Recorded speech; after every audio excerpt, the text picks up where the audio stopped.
Hi everyone, I'm great and you?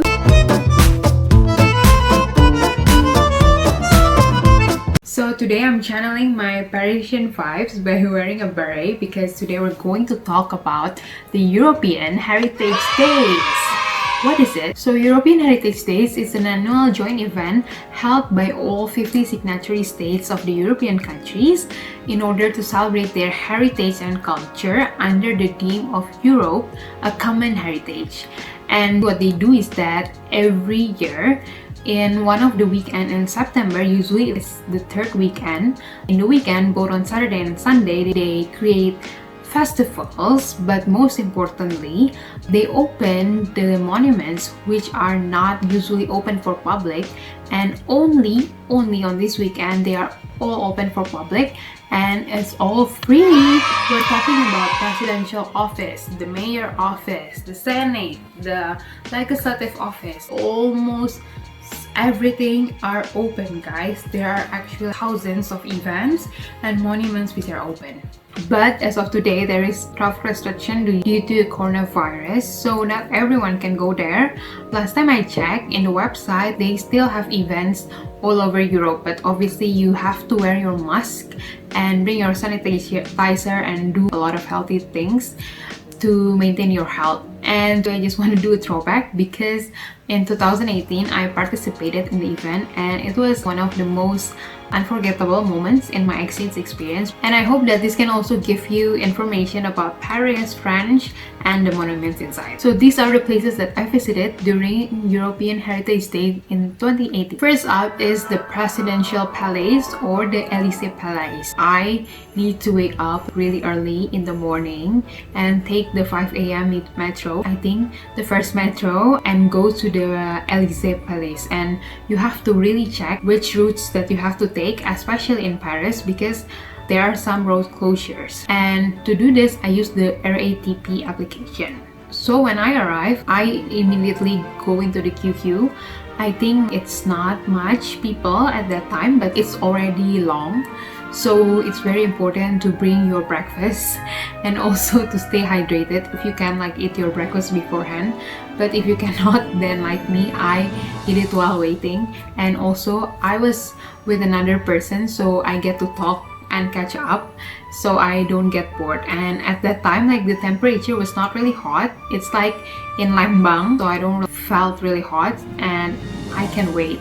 It was nice because they also have different informations during the waiting. There are some banners and stuff that we can grab, so it was actually fine. And because it's the prestigious presidential palace, it's worth the wait. When I got inside, there were a lot of things that they showcased. There's a reception table, and then the office where President Macron worked, and then where he received guests, and also some gallery of pictures. But they cover the stairs and everything with plastic, so you cannot really touch it. And when we get in, there's already a route, we just have to follow it.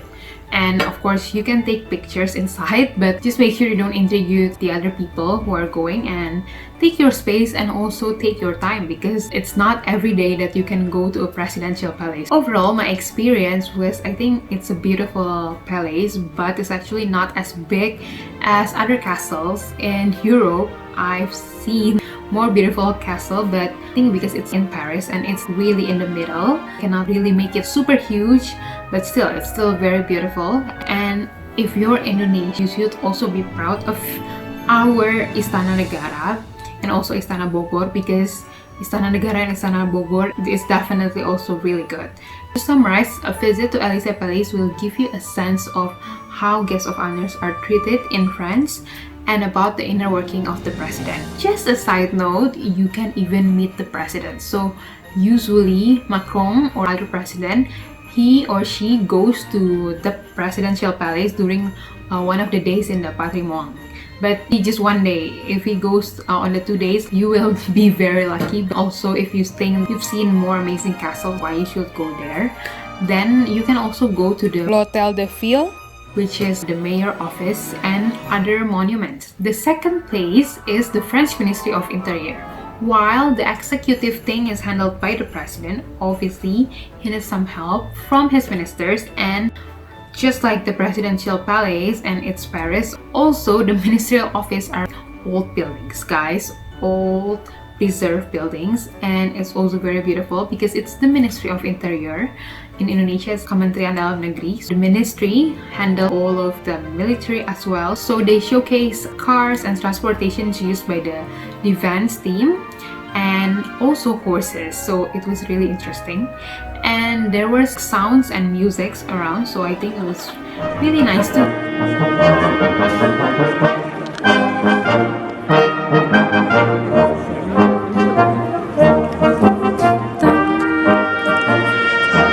And actually it was located next to the Elysee Palace, but because I went to the President's Palace the next day, so I just know it the day after. But I think if you want to go to both of these places, you have to plan ahead and choose the very first place that you want to go first.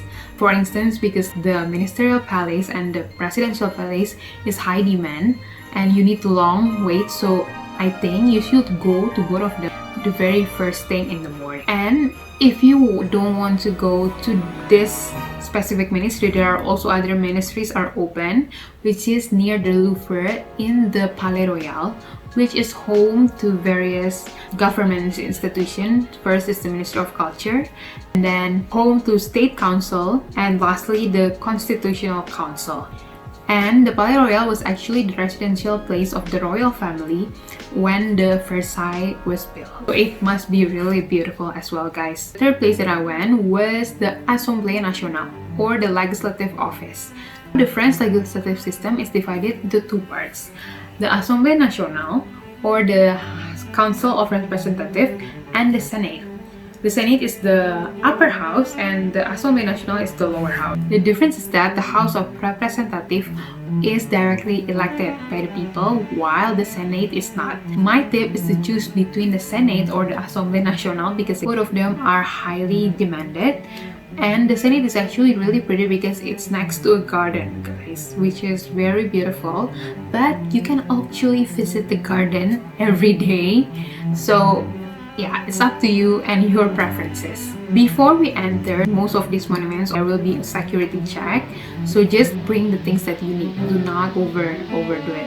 And if you want to bring a drink, it's of course allowed, but when you get in, you will be required to drink it, because they want to check whether it's actually fluid that you can drink or it can be poison. When I entered the Assemblée Nationale, it's really huge and I was welcomed by people playing traditional instrument, which was really nice.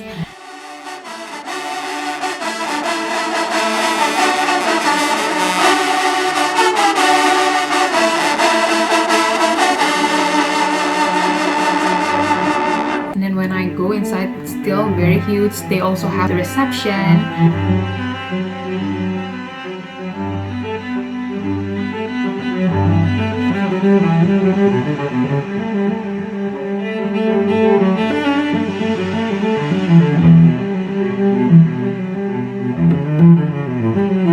But my highlight was first the library.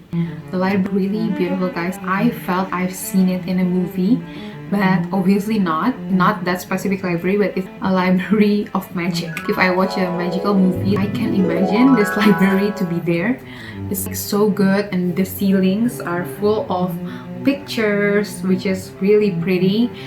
But when we go in the library, there was already a route, so we have to follow the route, and we cannot really stop and take pictures because a lot of people are going with us, so I can just take snippets of it.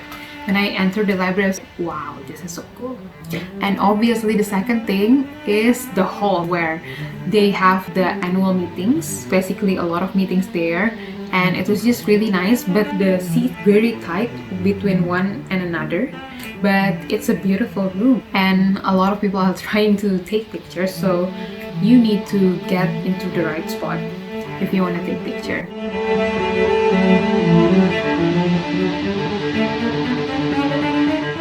The third highlight is the monument that engraved the Declaration of the Rights of Man and of the Citizen, or in French, La Déclaration des droits de l'homme et du citoyen.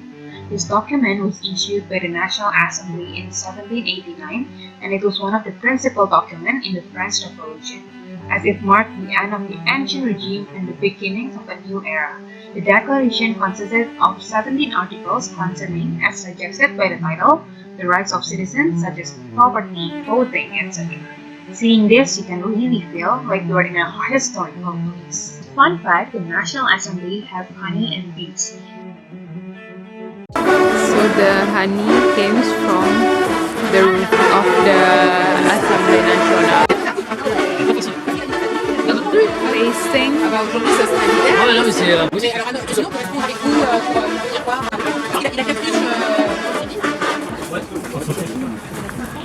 Oh, they installed it.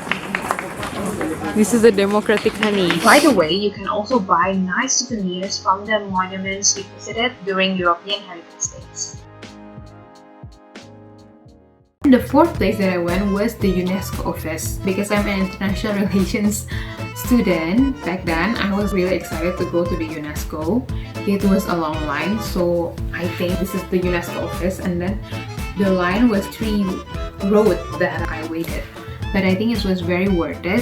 When I got in, one of the first things that I saw was the Candi Borobudur and Candi Prambanan, which are one of the greatest landmarks in Indonesia.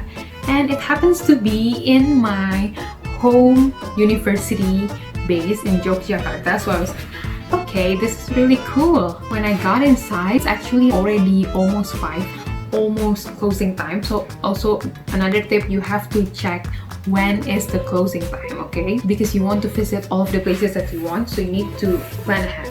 But I was really lucky because I still got to go to one of the tours. So when you go to these monuments, you have to check whether they have special tour and on what time, because they usually do have a special tour. And I went to the Secretary General of the UNESCO office, and it was really nice, guys. I think it is one of the best offices in Paris. I've never been to any other one, but it was really nice because the office is 360, not maybe 270-degree view of Paris. There is an Eiffel Tower. It's just so pretty and it's so huge. She has a reception for the guests, and we can also take pictures there. And somehow I was also wearing batik, which is declared as Indonesia Intangible Cultural Heritage of Humanity by the UNESCO in 2009. By the way, UNESCO also have various exhibitions. This is one of the interesting pamphlets that I found, which consists of the most wanted cultural pieces. So if you happen to find them, inform the UNESCO or the Interpol. I was so happy. I am so blessed to be here. So actually there is another international headquarters, which is the OECD, but I choose the UNESCO because I love traveling and culture and everything, right? So I choose UNESCO. Number 5 is a museum. I don't actually recommend going to museum because you can go to museum on any other day. But obviously it's also a good bargain because during the Patrimoine Day, the museums are free in Paris. But the museum that I went was Louis Vuitton Museum, which is a private museum. And in Paris, most of the museums, if you go with a student card, you can get in for free, which is super amazing. So if you're a student, do not ever forget your student card. And I decided to go to the Louis Vuitton because first I thought Paris is a fashion city, and then I want to go to one of the fashion stuff because I don't actually got to go to the Paris Fashion Week. I mean, I forgot that there was a Paris Fashion Week. Of course, I may not be able to go in, but maybe if I go outside, I can see the amazing fashion. But then there's Louis Vuitton. I was okay, maybe this is a fashion museum. But then when I got in, it was not, guys. It's a unique building with unique architecture that was created to showcase like Paris culture. This was the objective for the building. I dream of designing a magnificent vessel for Paris that symbolizes France's profound cultural vocation. But it's not your typical vintage Paris building. It was really futuristic.